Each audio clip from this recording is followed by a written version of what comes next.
Hello, magandang araw mga kapistolero. Nandito tayo ngayon sa Trust Trade Shooting Range sa GG8 Building dito sa may Boni Serrano, malapit sa Camp Crame. At naalala nyo pa ba yung nireview natin dati? Yung Raging Hunter, yung 44 Magnum ng Taurus. Pues ito yung part 2. So ngayon naman, re-reviewin natin itong Taurus Tracker. Pero chambered ngayon sa 357 Magnum. Naku, ayun na naman, sasabihin na naman nyo, malakas na naman yung baril, no? Pero kasi exciting eh. Alam mo, mas pag nag-shoot ka ng mas matataas na caliber, exciting. Feel na feel mo talaga yung power. So, without further ado, shoot na natin. So, mga kapistolero, bala pa lang, ang laki na, di ba? Ito, 357. Itong Taurus Tracker, ilan to? 1, 2, 3, 4, 5, 6, 7. Tama ba? 1, 2, 3, 4, 5, 6, 7. 7 rounds na 357. Yung iba kasi nakikita natin sa mga 6 or 5 lang. Pero ito, 7 rounds. Tapos, sige, tignan muna natin, reviewin natin. Ilang inches to, Sir Edu? 6 inches. 6 inches. Okay, 6 inches. Kasama ko pala si Sir Edu. Yeah, shout out Kuya Edu. Shout out muna. Shoutout, Trusted Shooting Dito Team. tayo, dito tayo. Yan. Sige, Trusted Shooting Team. Shout out. Okay. Sir Edu ang magiging guide ko. Kasi wala na ako masyadong alam dito sa Taurus Tracker na to. Siya magiging guide natin. Okay. Kuya Edu, ano to? Stainless steel ba to? Ano tong finish na Stainless to? forged steel. Okay. Tapos, Aluminum forged. aluminum forged. Tapos, rubberize yung kanyang grip, ano? Maganda. Galing, ano? Okay, walang bala to, wala pa, So, titignan natin yung trigger pull niya. Pag nakakak. Trigger pull niya, malambot, maganda. Siguro around na sa mga lang to, mga 2 pounds. 2 pounds lang. Mga 2 pounds, ano? Ngayon, doon sa double action niya, tingnan natin.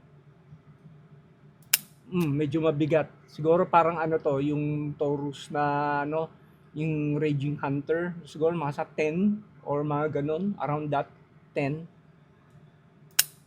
Tama, ganun. Sige, shoot na natin. Balahan muna natin. So, 1, 2, 3, 4, 5, 6, 7.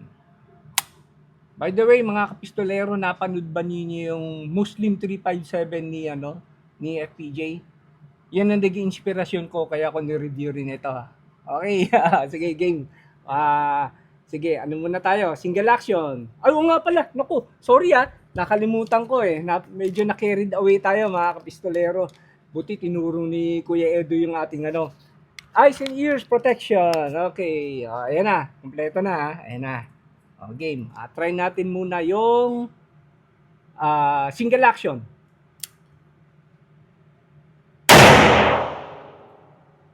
Parang Raging Hunter din, kumukulog. Lakas. Grabe pala tong 357 game. Wow. Talagang tracker. Woo!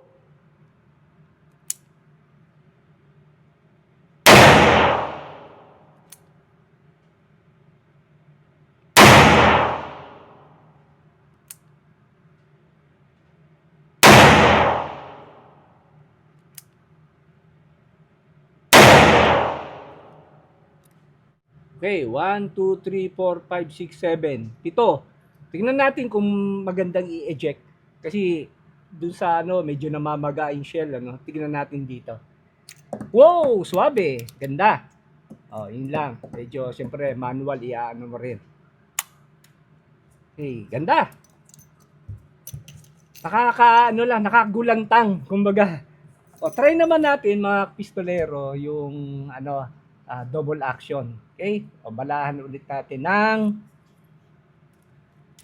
7 ulit. 5 muna. Para tipid-tipid tayo. 5 muna. 2, 3, 4, 5. Yan. Siya nga pala, ang revolver, huwag niyong i-islam pala ng ganun ha. Yung ginagawa sa pelikula, yung ini-islam ng ganon. Huwag niyong gagawin niyo kasi masama daw sa revolver yung masisira yung ano. May mechanism dito ng masisira.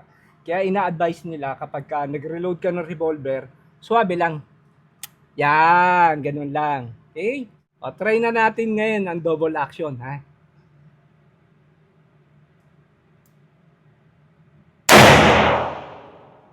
Wow, talaga.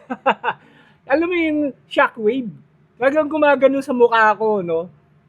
So, masasabi ko, in terms of power, parang, tingin ko sa akin lang tabla sila nung 44 Magnum. Tabla sila. Ulit. Ayan, no? Nakita niyo yung flash? Grabe yung flash, di ba?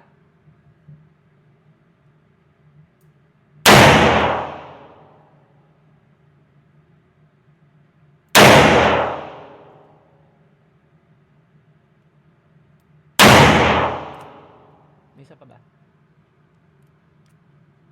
Wala na. 1, 2, 3, 4, 5. Okay. May mga babae nga nag-shoot nito, di ba Kuya Edo, no? May mga babae nag-shoot, ano? Oh, kain-kaya rin ng mga babae. Like 44, medyo magaan siya. Madali. Okay. So ito mamaya makikita nyo, ipopost ko naman yung yung specs ng ng Taurus Tracker. Okay? Ang ganda ng made in Brazil ang Taurus Tracker, tapos yung grip niya, nakailang rounds na tayo, medyo pawis yung aking kamay, pero makapit pa rin siya. Makapit siya. Nakapag-shoot ako dati yung Smith & Wesson na 357. Tapos ang niya, grip niya is kahoy. Nakakailang rounds lang ako tapos pawis na yung kamay ko. Parang pakiramdam ko mabibitawan ko eh. Hello Sir Paulo. Sir Paulo, pinanonood tayo. Shoutout kay Sir Paulo. So yung balik tayo, yung kahoy na grip, madulas sa kamay eh.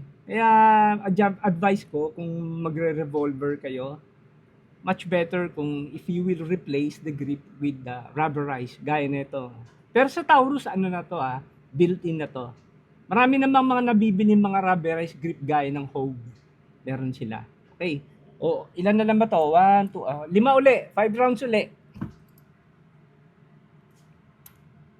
Fun to shoot. Maiba naman kasi puro tayo pistol. At parang sa pistol medyo na tayo Okay, gently. Yan. Na tayo? Balik tayo sa single action. Kasi medyo mabigat. Mamaya papakita ko yung target ko. Wait lang Ito na firing.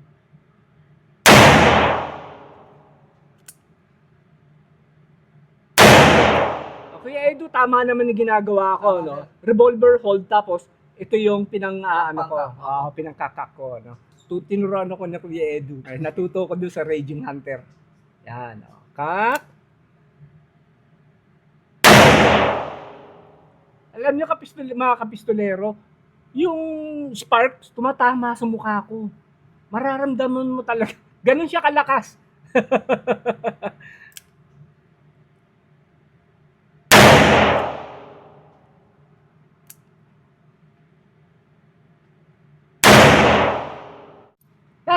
Last three.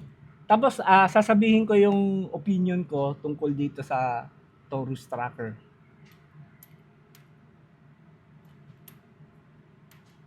Rejection sir. Medyo madumi lang tayo. Oo nga okay lang. Medyo maano naman talaga sa sa powder talaga sa bala, lumulobo kasi. Oo, yun nga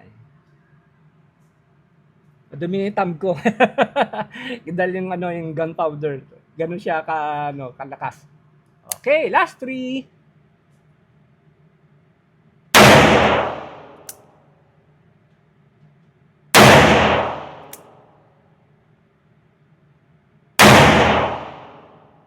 Yan, okay. Thoughts dito sa Taurus Tracker.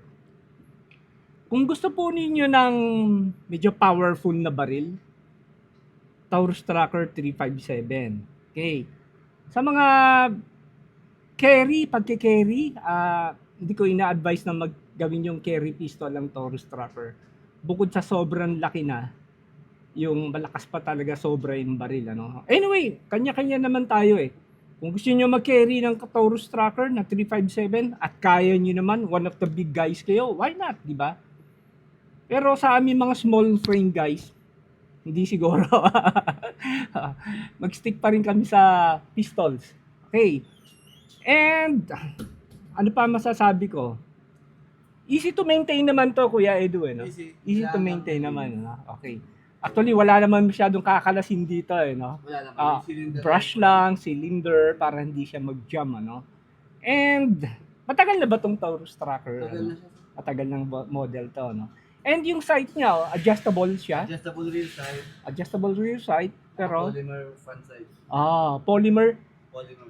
front sight. Pero parang ano siya, no? Ano ba tawag to? Parang may color siya na ano. Kulay lang yung pwede mong baguhin. Kulay lang. Oo. So, fun to shoot. Nakakagulantang lang. Talaga ang lakas niya. Pero if you want to experience firing a powerful handgun, ito, ma-advise ko. Taurus Tracker, tsaka yung na-review natin, yung Raging Bull. At ito, mga kapistolero, tignan natin yung tama, ano. Around ano to, mga 5 meters, malapit lang naman, 5 meters. Ito na. Yan. Yan yung tama ko. Ayan. May isang ligaw lang, medyo. Double action. Double action kasi yan eh. Pero ito yung tama ko sa 5 meters. Yan.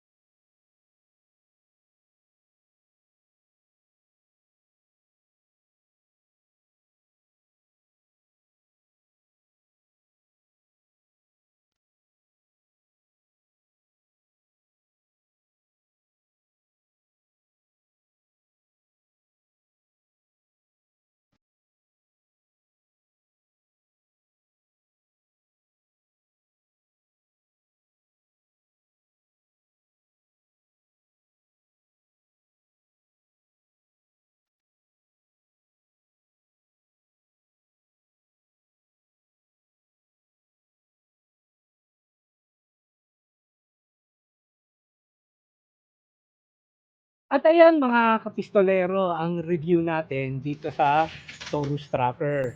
Ayan, ang Taurus Tracker. Okay? At nagpapasalamat ako muli sa Trust Trade at meron tayong opportunity na magpunta rito at i-review natin tong Taurus Tracker. So gaya na sinabi ko, kung gusto niyo po ninyo ng matataas na malalakas na caliber gaya ng 357 or 44 Magnum, Taurus.